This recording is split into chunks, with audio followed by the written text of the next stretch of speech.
चलिए, पिछली क्लास में हम लोग बातचीत कर रहे थे, आपको शेड्यूल्स के बारे में बता रहे थे, अनुसूचियाँ, और उसको बताते हुए आपको फिलहाल शेड्यूल 11 बता रहे थे, अनुसूची 11, जिसमें बताया था कि अनुसूची 11 में क्या दिया गया है, पंचायती राज।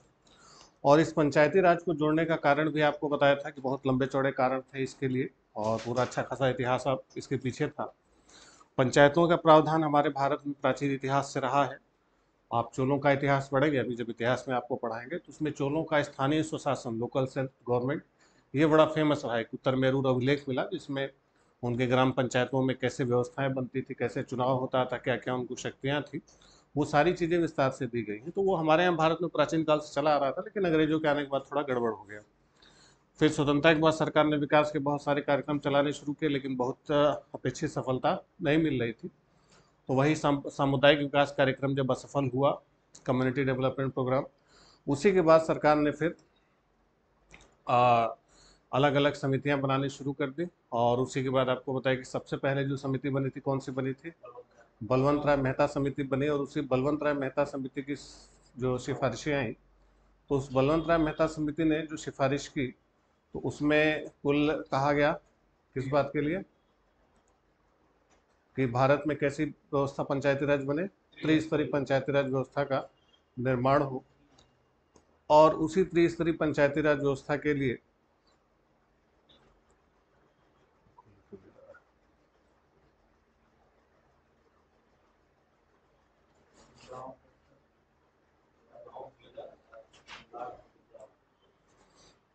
एक मिनट, हाँ, सबसे पहले 1957 में बलवंत राय मेहता कमेटी ने इसी त्रिस्तरीय पंचायती राज व्यवस्था की निर्माण की बात कही थी। और इसीलिए इन्हीं को, बलवंत राय मेहता को ही हमारे यहाँ पंचायती राज का क्या कहा जाता है? पंचायती राज व्यवस्था का जो शिल्पी, इन्हीं को कहा जाता है। एक मिनट,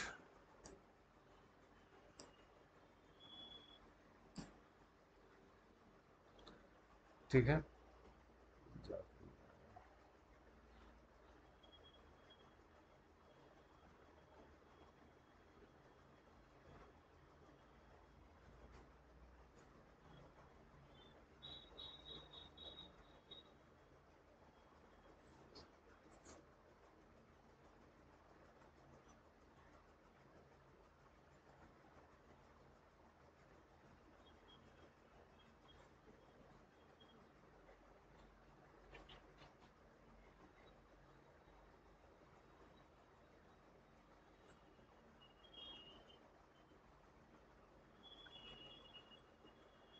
ये सब लिखवा दिए थे।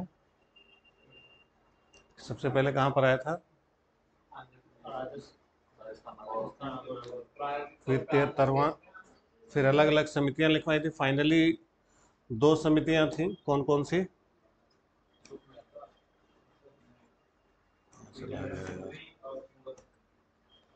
लक्ष्मीमल सिंघवी समिति और तुंगन समिति। एक मिनट, इसमें लिखने वाला कहाँ चला गया?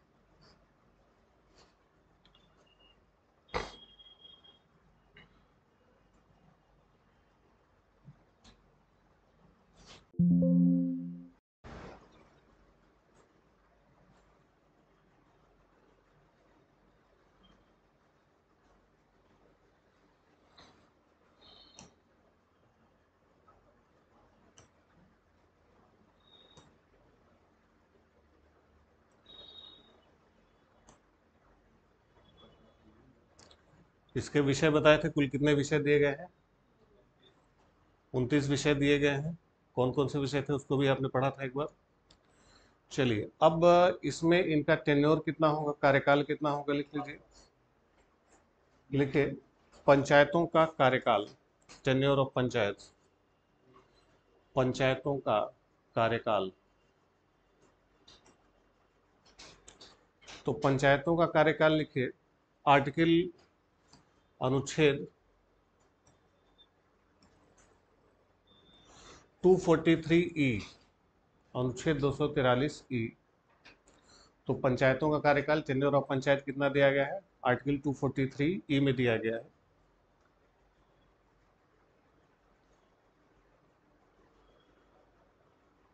वो कितना होगा, 5 साल। पंचायतों का कार्यकाल कितना होगा, 5 साल होगा। अब ये जो 5 साल पंचायतों का कार्यकाल दिया गया है, टेन्योर दिया गया है, तो ये 5 साल कब से माना जाएगा, चुनाव की तिथि से, या जिस दिन रिजल्ट डिक्लेयर हुआ उस दिन से, या जिस दिन से पहली बैठक हुई पंचायतों की उस दिन से। तो ध्यान रखेंगे, ये सब सवाल पूछे गए हैं कि पंचायतों का जो कार्यकाल माना जाता है, प्रारंभ कब से माना जाता है, कि चुनाव की घोषणा हो जाए उसके बाद जिस दिन पंचायतों की बैठक होगी, पहली बैठक, उस दिन से 5 वर्ष माना जाता है। लिखिए 5 वर्ष कब से, प्रथम अधिवेशन की तिथि से 5 वर्ष, from the first sitting of the session, अधिवेशन की पहली बैठक से।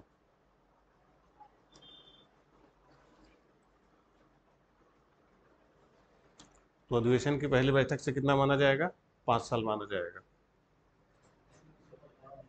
ठीक, हाँ। तो इसमें शपथ ग्रहण से कोई मतलब नहीं, शपथ ग्रहण हो, चुनाव का रिजल्ट आ जाए। और इसमें ध्यान रखेंगे जो 5 साल का कार्यकाल है, मान लिया कि कोई 5 वर्ष पूर्व किसी की मौत हो गई, अगर 5 वर्ष पूर्व किसी प्रधान की मौत हुई तो फिर उसकी जगह उपचुनाव कराया जाएगा, बाई इलेक्शन होगा। ठीक, लेकिन अगर उसके कार्यकाल में जैसे 4 साल 4.5 यानी 4.5 साल का कार्यकाल पूरा हो चुका है, 6 महीने से कम का समय बचा है, तो फिर उपचुनाव की आवश्यकता नहीं होती। ये हर जगह होता है, लोकसभा में भी विधानसभा में, कि जो भी चाहे सांसद हो, चाहे विधायक हो, चाहे सभासद हो, चाहे प्रधान हो, अगर 5 साल पूरा होने में कितना बचा हुआ है, 6 महीने से ज़्यादा समय बचा हुआ है, साल भर, 2 साल, 3 साल, तो उपचुनाव होंगे।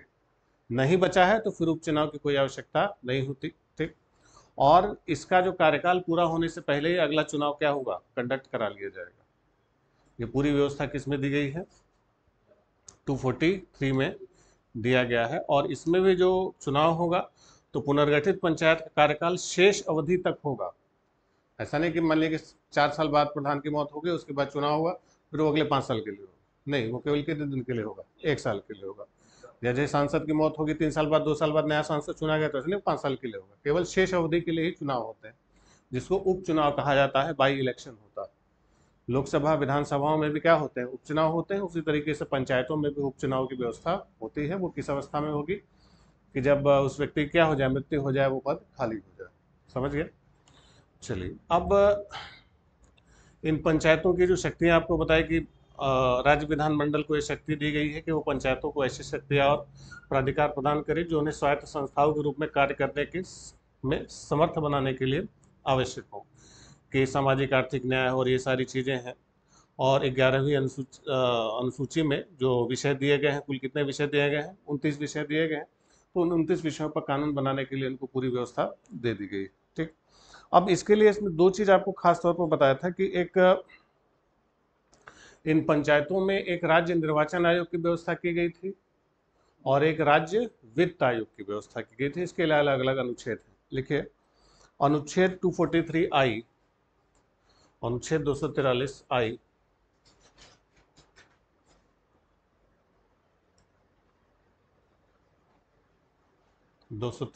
आई,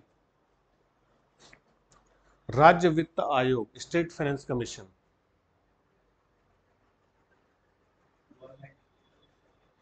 राज्य वित्त आयोग, स्टेट फाइनेंस कमीशन। तो राज्य वित्त आयोग का प्रावधान किस अनुच्छेद में दिया गया है, 243 आई में दिया गया है कि एक राज्य वित्त आयोग, स्टेट फाइनेंस कमीशन का गठन किया जाएगा। इस राज्य वित्त आयोग का गठन कौन करेगा, राज्यपाल करेंगे। कितने वर्ष के लिए, 5 वर्ष तक के लिए। लिख लीजिए, आयोग का गठन राज्यपाल के द्वारा, कमीशन फॉर्म बाय गवर्नर। आयोग का गठन राज्यपाल के द्वारा, कितने वर्ष के लिए, प्रत्येक 5 वर्ष के लिए। तो आयोग का गठन किसके द्वारा होगा? राज्यपाल के द्वारा होगा। प्रत्येक 5 वर्ष के लिए इसको किया जाएगा। अब ये जो होगा कि इसमें राज्य द्वारा वसूले गए कर, शुल्क, पथकर और फीसों और राज्य पंचायतों के बीच वितरण को, वही सारी चीज़ें जो इनको चाहिए वो सारी चीज़ें दी गई हैं इसमें। ठीक। दूसरा आपको बताया था कि एक इसमें क्या चाहिए, राज्य निर्वाचन आयोग, उसका अनुच्छेद है 243 के। लिखिए अनुच्छेद 243 के, अनुच्छेद 243 के। तो 243 के में क्या है? राज्य निर्वाचन आयोग, स्टेट इलेक्शन कमीशन, राज्य निर्वाचन आयोग,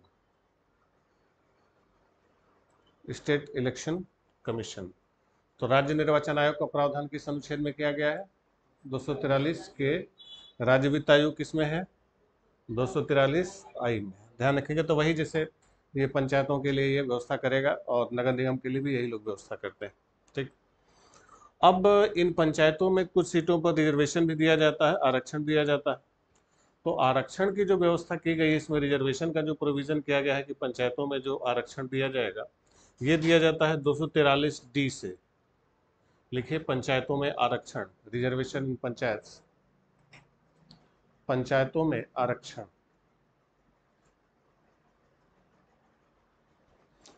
तो पंचायतों में आरक्षण किस अनुच्छेद से दिया गया है? 243 डी। तो इस 243 डी में कहा गया है कि जो पंचायतों में अनुसूचित जाति, अनुसूचित जनजाति महिलाओं के लिए आरक्षित सीटें देंगे। और इसमें 1/3 सीटें जो होंगी, 1/3 सीटें वो पूरी तरीके से किसके लिए होंगी? महिलाओं के लिए होंगे, वुमन रिजर्वेशन होगा। 1/3 ध्यान रखिएगा, 1/3 सीटें, कि 1/3 सीटें महिलाओं के लिए पूरी तरीके से आरक्षण होंगी। ठीक। और इसको हालांकि राज्य का विषय बनाया गया है। राज्य चाहे तो इस आरक्षण को क्या कर सकते हैं? बढ़ा भी सकते हैं, अपने हिसाब से मैनेज कर सकते हैं। कि जैसे बिहार में क्या किया है कि 50% सीटें सीधे सीधे किसको दे दी गई है? महिलाओं को दे दी गई। वहाँ पर महिला आरक्षण क्या किया गया है? बढ़ा दिया गया है। ठीक। तो राज्य चाहे तो इसको क्या कर सकते हैं? बढ़ा सकते हैं, लेकिन ये कि 1/3 से कम नहीं हो सकता, ज़्यादा जितना चाहे वो कर सकते हैं।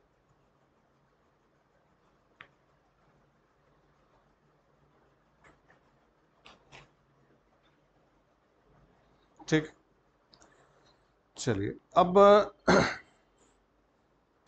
जो आपको बताया कि भारत में जो पंचायती राज व्यवस्था दी गई है, तो ये कितने स्तरीय है? 3 स्तरीय है।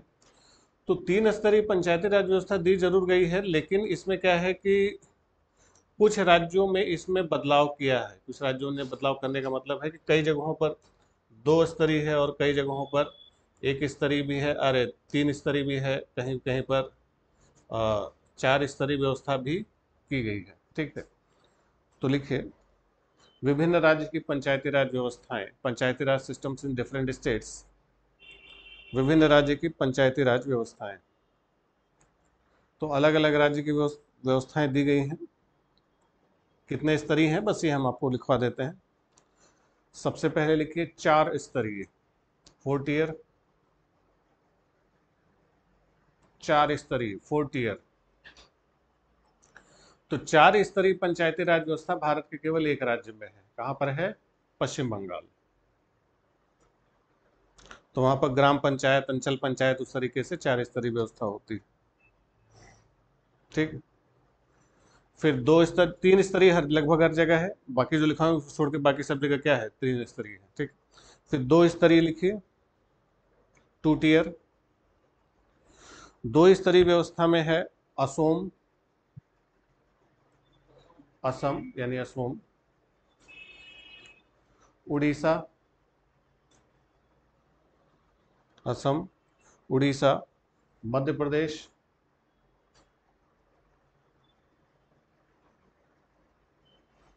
मध्य प्रदेश, कर्नाटक,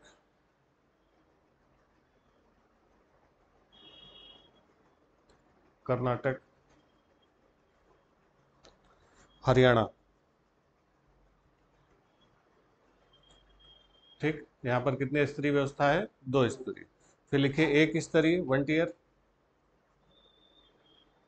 1 स्तरीय, केरल, त्रिपुरा, मणिपुर,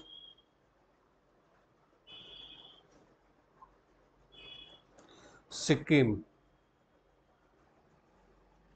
मणिपुर और सिक्किम।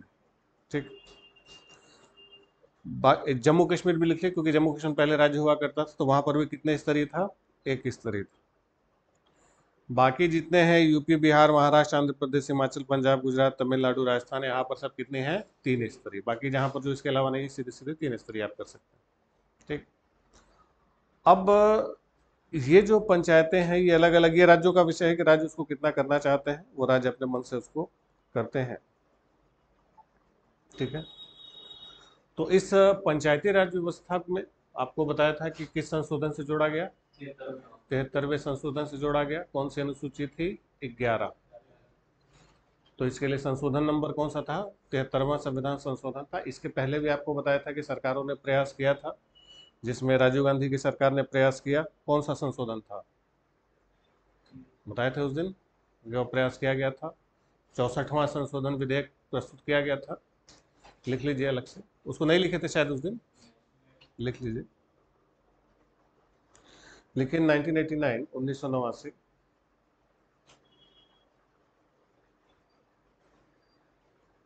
ठीक है, 64वां संविधान संशोधन विधेयक, 64th कॉन्स्टिट्यूशनल अमेंडमेंट बिल, 64वां संविधान संशोधन विधेयक proposed by Rajiv Gandhi government, Rajiv Gandhi सरकार द्वारा प्रस्तुत किया गया, राजीव गांधी सरकार द्वारा प्रस्तुत किया गया, जिसे लोकसभा ने तो पास कर दिया, लोकसभा ने तो पास कर दिया,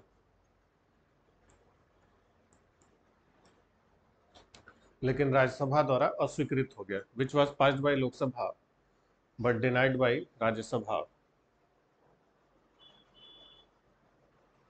जिसे लोकसभा ने पास कर दिया लेकिन राज्यसभा ने क्या किया, अस्वीकार कर दिया। ठीक, फिर लिखिए, ये पहली बार प्रयास किया गया था संवैधानिक रूप से। फिर लिखिए 1992, 1992, 73वां संशोधन विधेयक, 73rd अमेंडमेंट बिल, 73वां संशोधन विधेयक, 73rd अमेंडमेंट बिल। तो 73वां संशोधन विधेयक किसने प्रस्तुत किया, presented by Narasimha Rao government, Narasimha Rao सरकार द्वारा प्रस्तुत किया गया। 73वां संशोधन विधेयक नरसिम्हा राव सरकार द्वारा प्रस्तुत किया गया।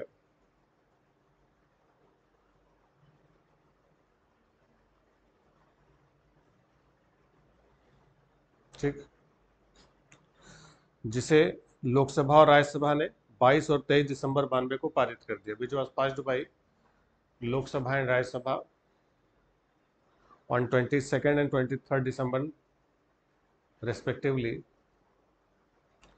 जिसे लोकसभा और राज्यसभा ने 22 और 23 दिसंबर को पारित कर दिया।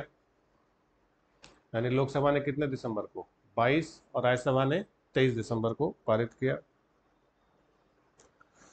फिर लिखिए, 17 राज्यों की विधानसभाओं द्वारा अनुमोदित होने के बाद, after approved by 17 legislative assemblies, 17 राज्यों की विधानसभाओं द्वारा पारित होने के बाद,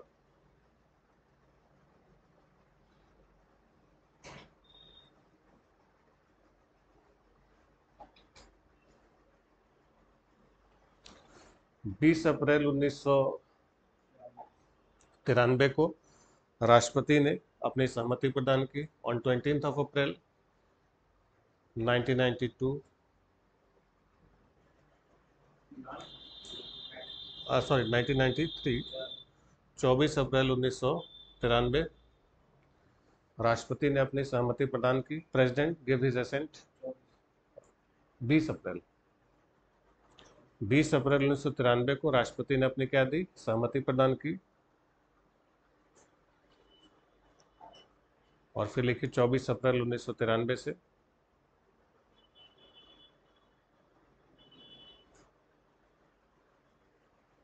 हम 24th of April 1993, 24 अप्रैल 1993 से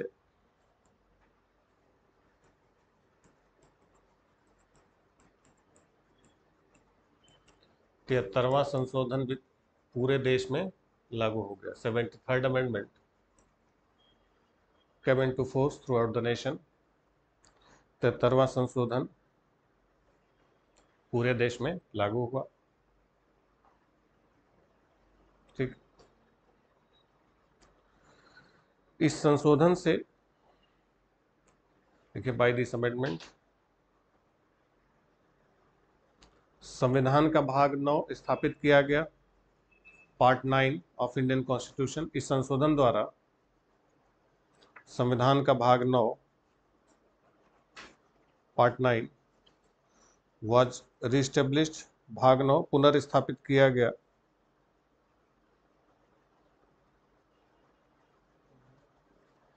पुनर्स्थापित किया गया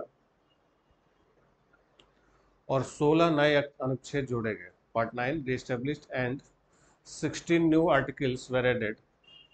16 नौ अनुच्छेद जोड़े गए।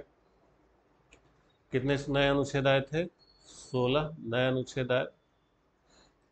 243 से लेके 243 ओ, ABCDEFGHIJ के कल के कहाँ तक आया है? ओ तक। 243 ओ।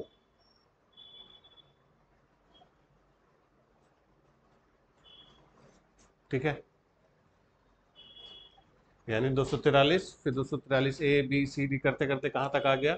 ओ तक आ गया। समझ गए? तो कितने अनुच्छेद है इसमें? 16 अनुच्छेद है। क्लियर? और इसको संविधान के किस अनुच्छेद में डाला गया है? 243। तो कहाँ से कहाँ तक? 243 से 243 ओ में इसको रखा गया।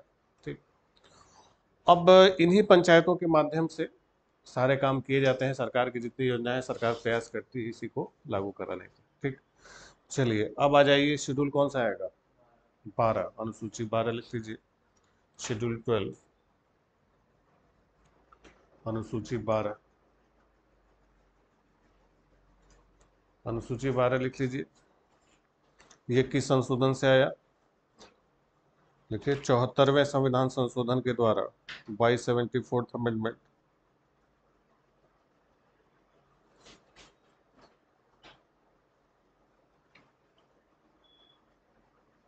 चौहत्तरवें संविधान संशोधन के द्वारा इसको लागू किया गया। अब इसमें पहले ही वो फैक्ट लिख लीजिए, पहले कब प्रयास हुआ था। ठीक, तो 74वें संविधान संशोधन द्वारा क्या किया गया, पहले समझ लीजिए इसको, कि जो काम 73वें के माध्यम से ग्रामीण क्षेत्रों के लिए किया गया, वही काम 74वें के माध्यम से शहरी क्षेत्रों के लिए किया गया। शहर को वार्डों में बांटा जाएगा, वार्डों में हर 5 साल बाद चुनाव कराए जाएंगे। इनके जो सभासद या पार्षद चुने जाएंगे, इनको थोड़ी बहुत कुछ 16 शक्तियाँ, जैसे वहाँ पर 29 विषय थे, नगर निगम को 16 शक्तियाँ दी गई। ये जो 16 सब्जेक्ट दिए गए हैं, इसी पर ही काम कर सकते हैं। और इनको थोड़े वो टैक्स कलेक्शन की पावर दी गई है। जैसे आप देखिए, शहरों में होता है ना, होर्डिंग बोर्डिंग लगी रहती है, वो बड़ा बड़ा एडवर्टीजमेंट का रहता है, या साइकिल स्टैंड लगता है, लेकिन नगर निगम वाहन स्टैंड, या हाउस टैक्स है, या कूड़े कचरे का टैक्स है, मेला वगैरह लगता है, वहाँ से पैसा ये लोग वसूलते हैं। तो थोड़ी बहुत कलेक्शन की पावर दी गई है, थोड़ा बहुत पैसा वसूलते हैं, और जो पैसा कम पड़ता है सीधे सरकार इनको देती है, और यहाँ के पैसे को यहीं के विकास के लिए खर्च कर देते हैं। यानी शहर का पैसा कहाँ खर्च हो? शहर में ही खर्च हो, उसको इधर उधर जाने की जरूरत ना पड़े।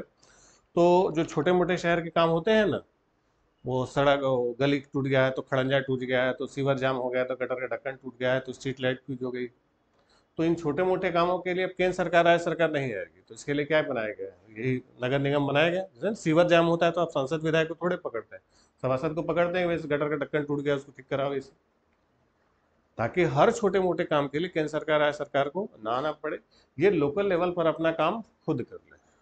कुछ फंड की व्यवस्था कर दी गई, बाकी जरूरत होगी सरकार अलग से पैसा दे देगी।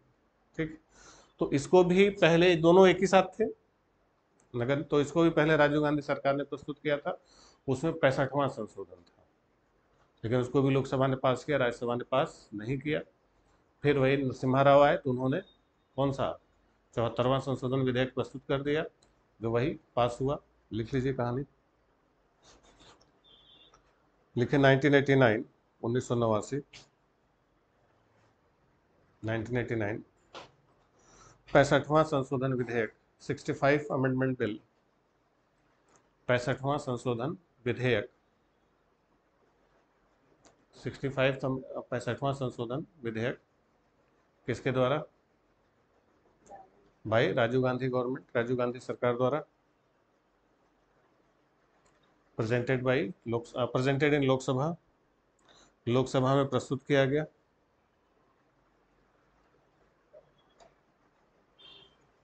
ठीक, लेकिन राज्यसभा ने इसको क्या किया? अस्वीकार कर दिया, but denied by Rajya Sabha. Lok Sabha ने इसको क्या किया? पास किया, लेकिन राज्यसभा ने क्या कर दिया? अस्वीकार कर दिया। इसके बाद लिखे फिर 1992, 1992,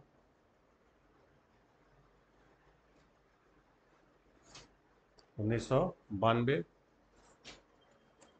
पीवी नरसिम्हा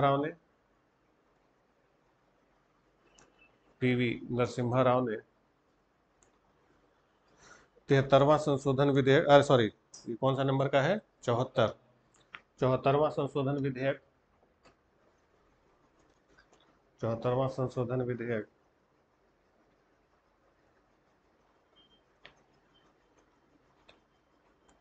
लोकसभा में प्रस्तुत किया।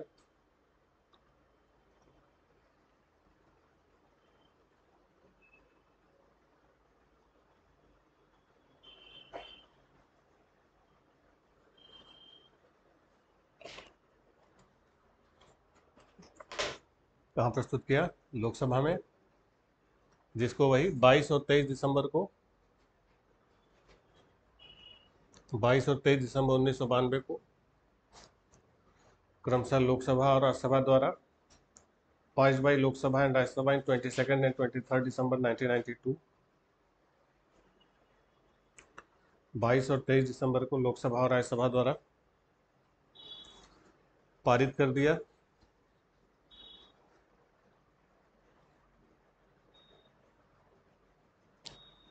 ठीक है, और 20 अप्रैल को क्या हुआ? राष्ट्रपति ने अपनी सहमति दे दी। 20 अप्रैल 1993, 20th of April 1993, approved by president, राष्ट्रपति ने अपनी सहमति दे दी।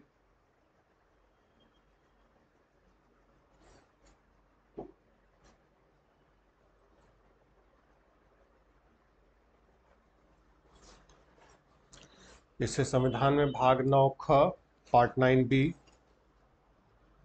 संविधान में 9 ख, सॉरी 9 क, 9 ए, 9 ए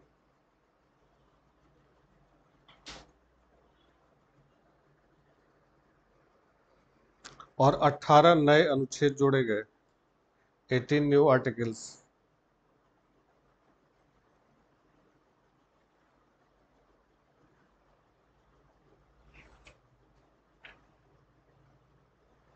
अठारह नए अनुच्छेद जुड़े,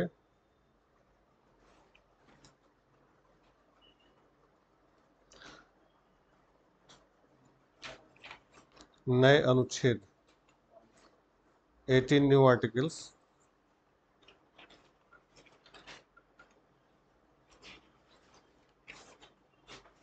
18 नए अनुच्छेद जोड़े गए। अनुच्छेद 243 त से 243 या 6 तक, आर्टिकल 243, एक मिनट,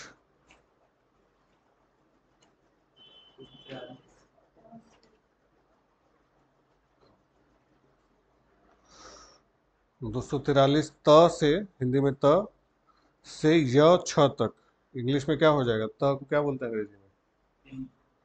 नहीं, तीन नहीं बोलते। एक मिनट,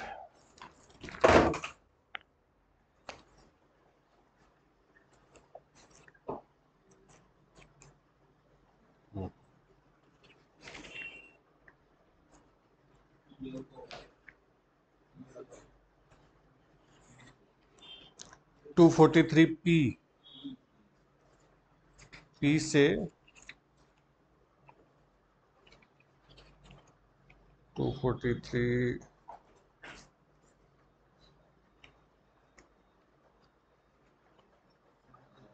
जेड जी, कैपिटल जेड और कैपिटल जी, हाँ, 243ZG।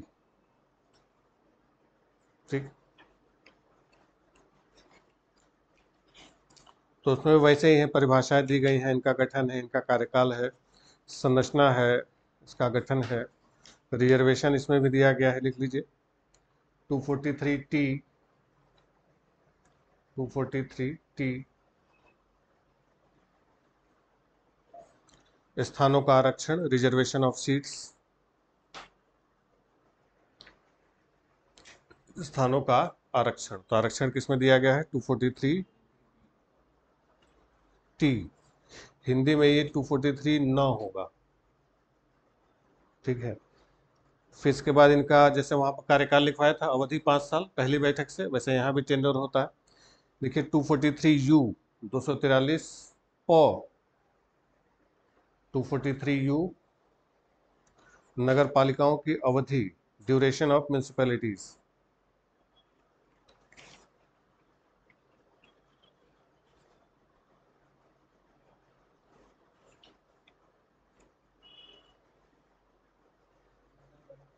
टू 243Y लिख लीजिए, 243Y, वाई यानी हिंदी में म हो जाएगा। फाइनेंस कमीशन, वित्त आयोग, कि जो राज्य वित्त आयोग बताया था वहां पर, कि वो इसका भी क्या करेगा, काम करेगा। उसी तरीके से इसका इलेक्शन है, इसकी योजना है, इसके भी सब्जेक्ट दिए गए हैं। ठीक, इसमें कुल लिख लीजिए कितने विषय हैं, कितने विषय आपको लिखा है? 29 तो पंचायतों में थे, इस पंचायतों को कितने विषय दिए गए? 16 विषय दिए गए हैं। तो इसके 16 विषय वही देखिए लिखा हुआ है।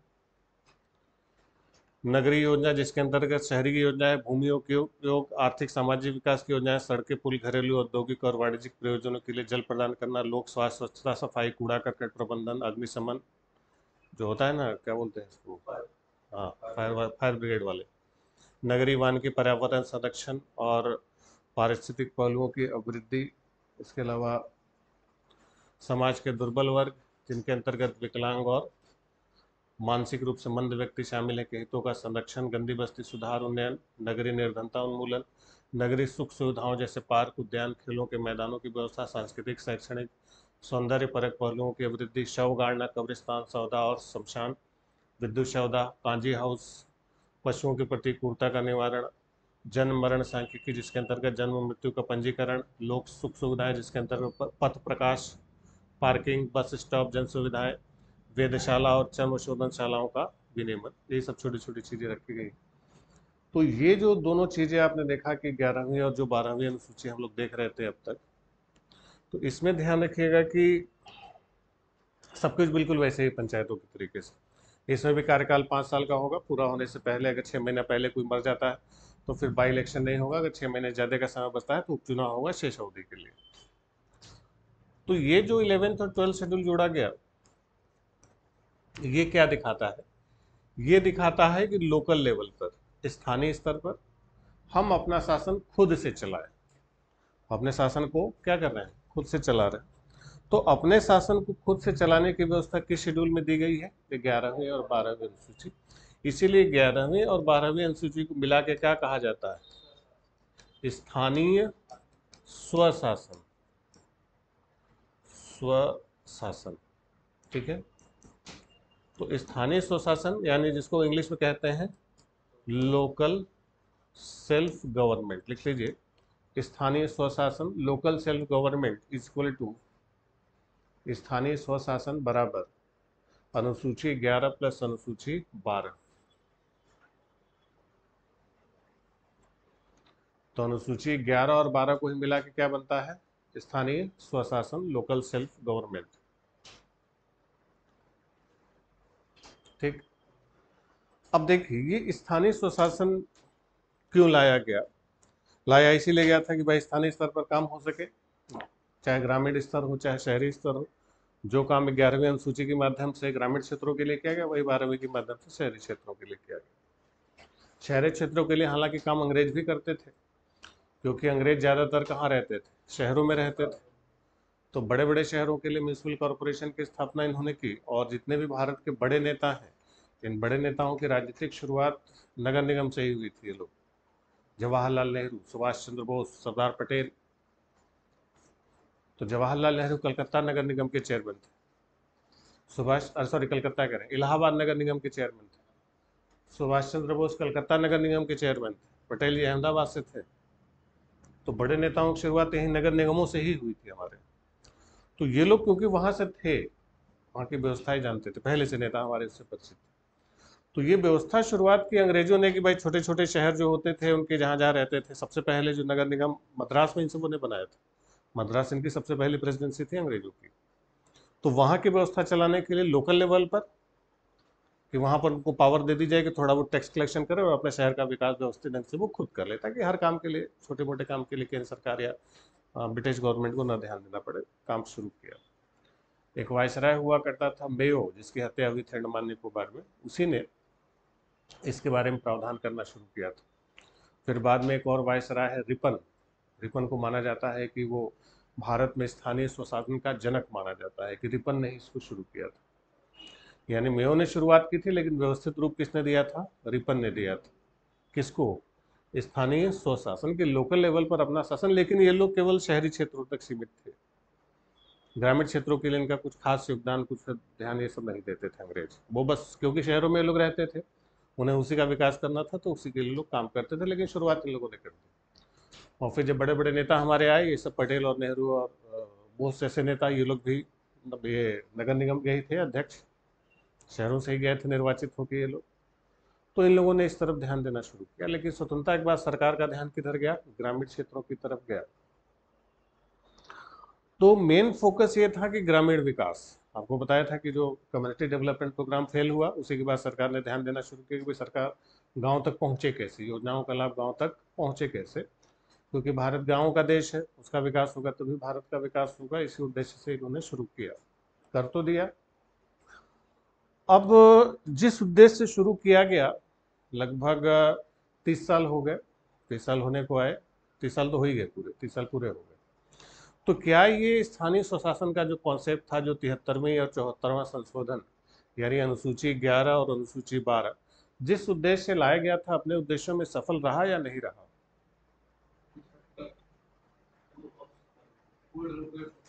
हम्म ये जो अनुसूची 11 और अनुसूची 12 है, ये जो सोच के लाया गया था उससे कहीं आगे चला गया। जो उन्होंने सोचा भी नहीं था उससे कहीं आगे चला गया। और इसके बनाने वालों को पता होता कि ये होने वाला है, तो इसको बनाते भी नहीं। ये भी, अगर उनको पता होता ना कि इसका ये असर होगा, तो वो करते भी नहीं इसको। क्योंकि इससे क्या हुआ कि जो राजनीतिक विकेंद्रीकरण हुआ, पॉलिटिकल डिसेंट्रलाइजेशन हुआ। अब राजनीति ग्रामीण स्तर तक पहुंच गई, मोहल्लों तक पहुंच गई। जैसे पहले क्या हुआ कि जब भारत स्वतंत्र हुआ तो हमारे यहाँ लोकतंत्र आ गया था, लेकिन लोकतंत्र का कुछ खास मतलब नहीं था। एक पार्टी थी कांग्रेस, वही हमेशा चुनाव लड़ती थी, वही हमेशा जीत जाती थी। तो लोगों के दिमाग में था कि इन्होंने ही देश को आज़ाद कराया है, तो भाई यही है हमारे नीति निर्माता। तो एक तरफ से आंख मूंद के बिना सोचे समझे एक तरफा मामला चलता था। जबकि गांधी जी ने खुद कहा था कि स्वतंत्रता के बाद कांग्रेस को भंग कर देना चाहिए था, क्योंकि कांग्रेस का जो लक्ष्य था वो पूरा हो चुका है। और अगर इसको भंग नहीं किया तो कांग्रेस अपने द्वारा जो किए गए कार्य हैं स्वतंत्रता से पहले, उसी के नाम पर वोट मांगेगी, नए सिरे से काम भी लोग नहीं कर पाएंगे। ये गांधी जी का ऐसा मानना था, और ठीक भी था ऐसा। लेकिन अब भाई जो इतनी मेहनत किया है तो कीमत तो वसूलेगा ही। तो कांग्रेस ने वसूला। कुछ नहीं करते थे ये लोग।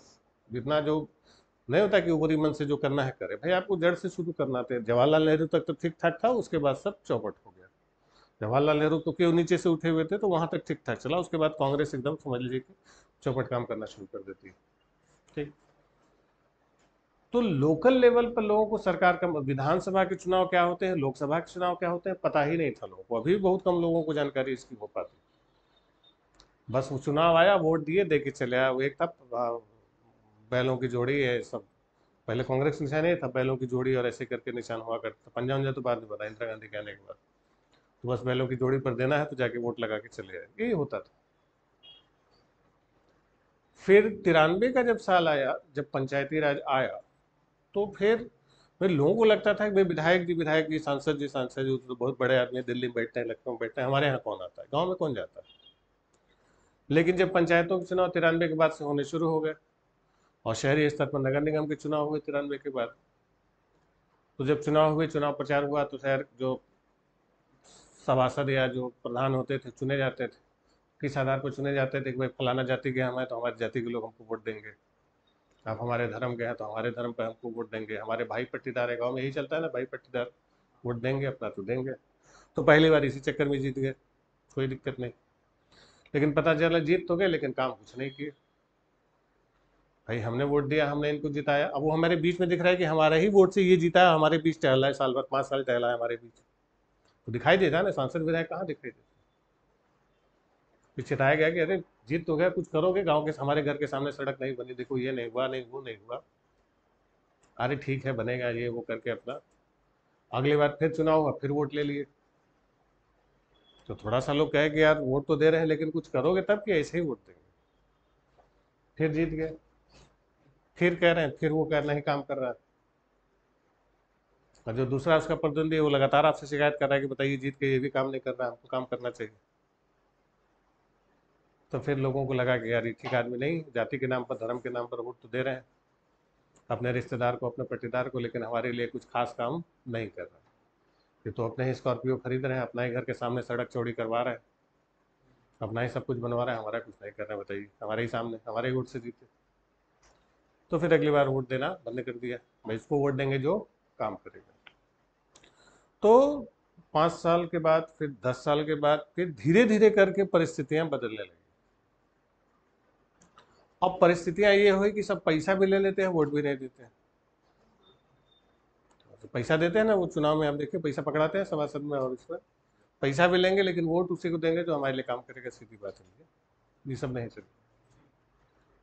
तो लोगों को लगा कि यार हमने वोट दिया और ये क्या हो गया, हट गया, यानी हमारे वोट से ये हार गया, यानी हमारे वोट की भी ताकत है, हम इसको हरा सकते हैं। तो लोगों को समझ आया कि वोट की ताकत क्या होती है, हम अपने वोट से अपनी सड़क बनवा सकते हैं, अपने वोट से पानी का इंतजाम कर सकते हैं, गांव का विकास कर सकते हैं।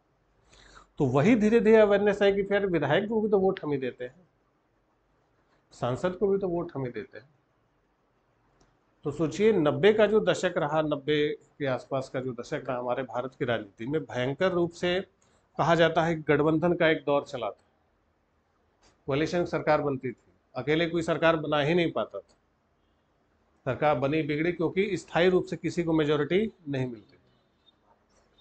सोचिए 1996 में लोकसभा के चुनाव हुए, फिर 98 में हुए, फिर 3 बार, सोचिए 4 साल में 3 बार लोकसभा के चुनाव हुए, 5 बार प्रधानमंत्री पद की शपथ हो गई। यूपी में हर साल 2 साल बाद चुनाव हो रहा है, राष्ट्रपति शासन लग रहा है, इनकी सरकार गिर रही है, धड़ाम धड़ाम सब कर रहे, किसी को मेजोरिटी नहीं मिल रही, सब यही चल रहा है, क्योंकि पता ही नहीं चल रहा था, धीरे धीरे क्षेत्रीय शक्तियां उभर रही थी, लेकिन जनता को एकदम सब कुछ क्लियर नहीं था।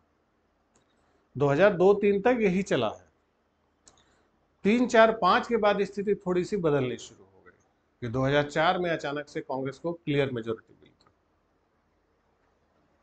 और यूपी की स्थिति जो थी कि पूछे मत, 90 के दशक में जो 2000 के आसपास, जो 2004-5 तक जो यूपी की हालत चली इस हद तक कि समझ लिए कोई ये मानता ही नहीं था कि यूपी में किसी एक व्यक्ति की सरकार बन सकती है, सोचा ही नहीं जाता था कि बिना गठबंधन के यूपी का काम नहीं चलेगा, बिल्कुल क्लियर था 100%। लेकिन जब 2004 के बाद जब परिस्थितियां बदली 4-5 के आसपास, लोगों को अपनी वोटों की ताकत का एहसास होना शुरू हुआ, तब लगा कि यार ये बेकार है। तब से फिर एक तरफा मामला होना शुरू हुआ। 2007 में यूपी में वोटिंग हुई, एक तरफा सरकार बनी, किसकी, बहन जी की सरकार बनी, सीधा क्लियर मेजोरिटी, 200 से ज्यादा सीटें, 400 में हमें लग रहा है कि 225 सीटें मिलेगी, मतलब किसी की जरूरत नहीं, पहली बार ऐसा हुआ। कैसे कैसे होगी, उन्होंने ठीक ठाक शासन चलाया, लेकिन बाद में फिर कुछ गड़बड़ होने लगा, तो फिर उनको हटा के 2012 में सपा की सरकार बनी, क्लियर मेजोरिटी, बिना हिच भटके। सपा की सरकार में अखिलेश यादव को मुख्यमंत्री बना तो दिया गया, बच्चे टाइप से बने हुए थे, पहले वो मुलायम और ये शिवपाल ये सब चलाते थे शासन, 2-3 साल बाद उसको याद आया कि हम मुख्यमंत्री हैं। अखिलेश यादव मुख्यमंत्री खाली नाम के बनाए गए थे, काम वो नहीं करते, उनके बाप चाचा लोग करते थे, उनको तो बच्चा समझ के बना दिया गया था। फिर 3 साल बाद उनको झटका लगा, कह रहे यार हम तो मुख्यमंत्री हैं, अगर नहीं काम किए तो फिर क्या होगा, वोट नहीं मिलेगा, क्योंकि हम लोग भी तो उसी पर सत्ता पर आए थे। तो फिर 15 के बाद जाके तो मेट्रो बनवाना भी है, दौड़ भाग कूद फाद, और लखनऊ मेरठ हाईवे मतलब इतनी तेजी से बनवाया बेचारे ने कि पूछिए मत। अगर वही काम 3 साल पहले किया होता शायद वो जीत जाता वो लड़का। वो सब 2015 के बाद का काम है, मेट्रो तो सब 3 साल तो ये सोए रहे कराटे मार, पता ही नहीं था। जब होश आया तब तक लेट हो चुकी थी, तब भाजपा की सरकार आ गई, क्लियर कट में। अब ये हमेशा चढ़े हुए हैं सर पे, हमेशा कुछ ना कुछ करते रहते हैं ना। अब देखेंगे वो जब आएंगे तो यहाँ दुर्गा कुंड है ना, तो फुहारा चलता है। तो फुहारा क्यों चलाया जाता है? पब्लिक को पता चले कुछ काम धाम हो रहा है, सरकार है, नहीं तो पता ही नहीं चलेगा। समझ गए कि अब मजबूरी है कि इन्हें काम करना पड़ेगा, नहीं तो वोट नहीं मिलेगा, सीधा है। ये इसके पहले लोगों को पता ही नहीं था कि हमारे वोट से सरकार बदल सकती। जब लोकल देखा कि यार एक गांव में देखा कि हम इसको बदल दे रहे हैं, नहीं काम कर रहा, तो फिर हम विधायक को क्यों ना बदलें, फिर हम सांसद को क्यों ना बदलें। तो पॉलिटिकल अवेयरनेस निचले स्तर तक पहुंच गई। पहले ग्रामीण स्तर पर, शहरी स्तर पर सरकारों को लेकर लोग बातचीत नहीं करते थे, पता ही नहीं था, जानते ही नहीं थे बात कहां से करेंगे।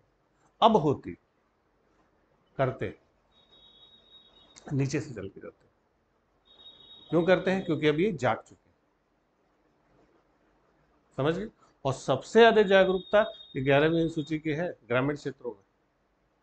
आप देखेंगे जब चुनाव होता है ना नगर निगम का, तो नगर निगम के चुनाव में वोटिंग का रेशियो आप देखेंगे तो 40%, 35% ज़्यादा वोट नहीं पड़ते शहरों में। नगर निगम में 35-40 से ज़्यादा वोट पड़ता ही नहीं, बहुत हुआ 55% समझ लीजिए, बहुत हो गया। वही पंचायतों का चुनाव आप देख लीजिए, 90% वोटिंग होती है। गांव से बम्बई बम्बई टिकट भेज भेज के बुलवाते हैं।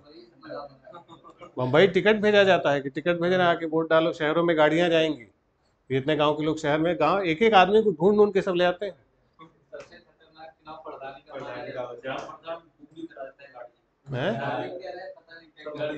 घर घर बम्बई टिकट, जहां जहां जो है, केरला है, मणिपुर, सबको वो सब भेजते हैं।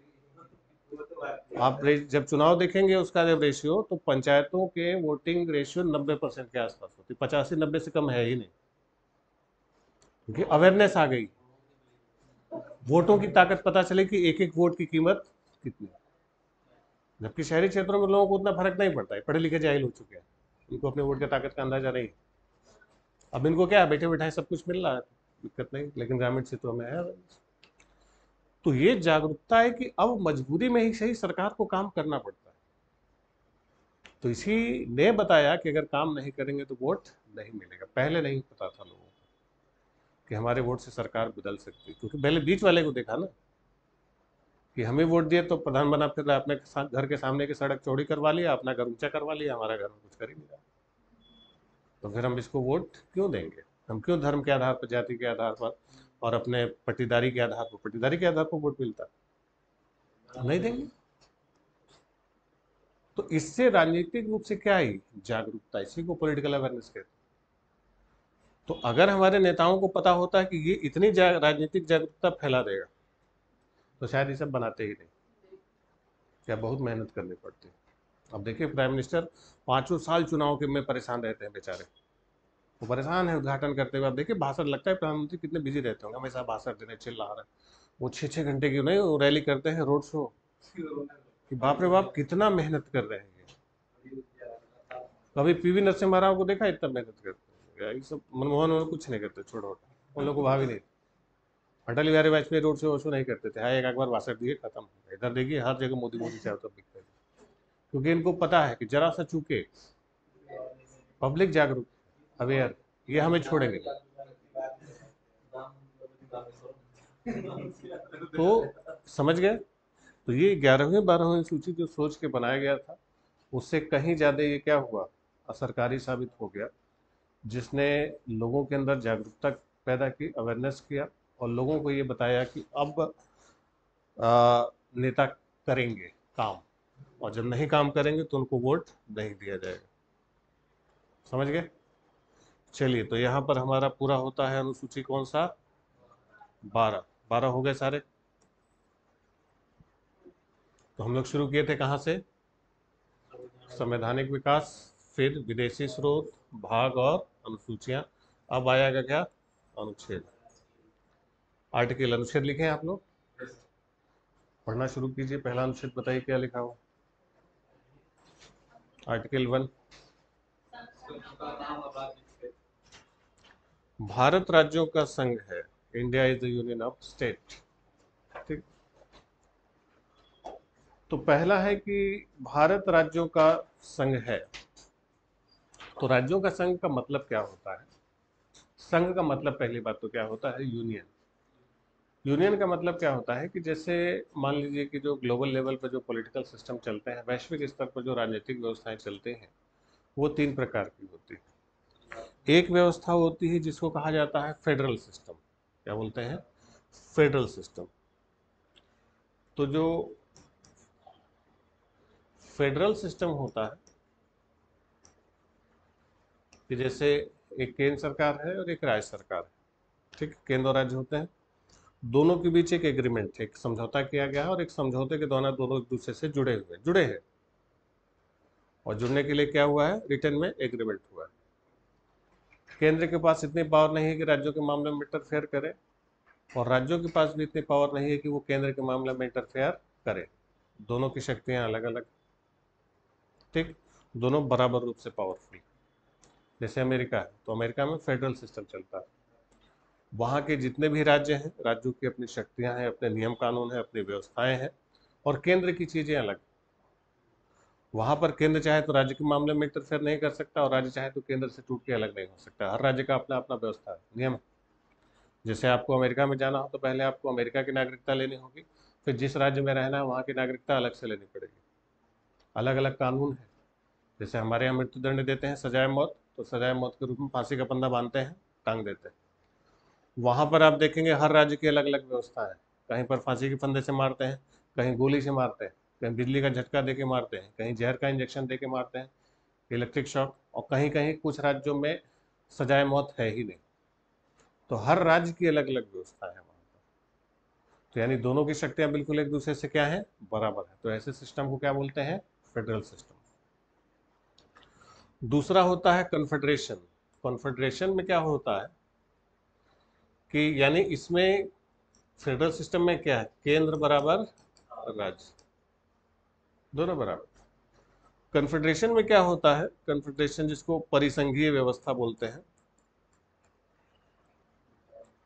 इसमें क्या होता है कि केंद्र और राज्य दोनों के बीच एक एग्रीमेंट हुआ है, दोनों की अलग अलग शक्तियां हैं, अलग अलग व्यवस्थाएं हैं, लेकिन केंद्र के पास इतनी पावर नहीं है कि राज्य के मामले में इंटरफेयर कर सके, लेकिन राज्य के पास इतनी पावर है कि वो केंद्र के मामले में इंटरफेयर करे। यानी यहाँ पर ज्यादा पावरफुल कौन है? स्टेट।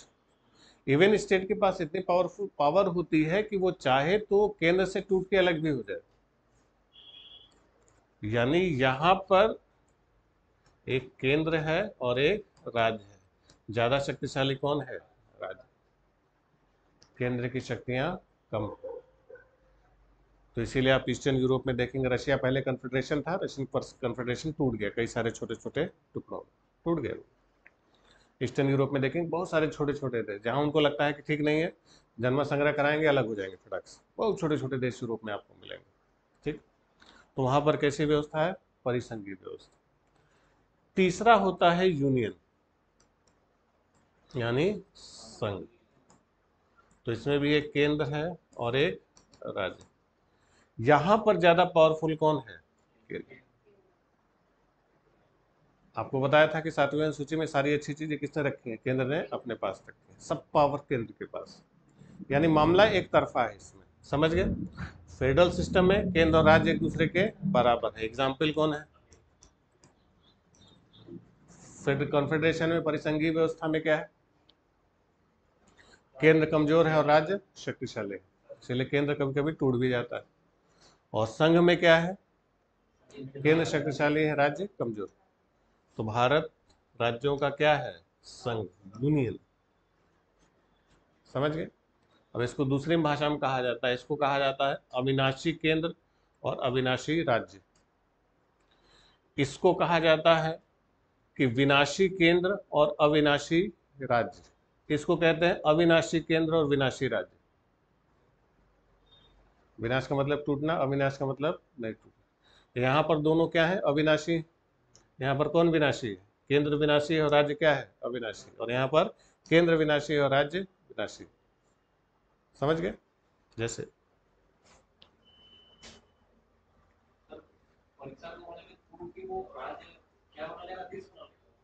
हाँ, देखिए फेडरल सिस्टम।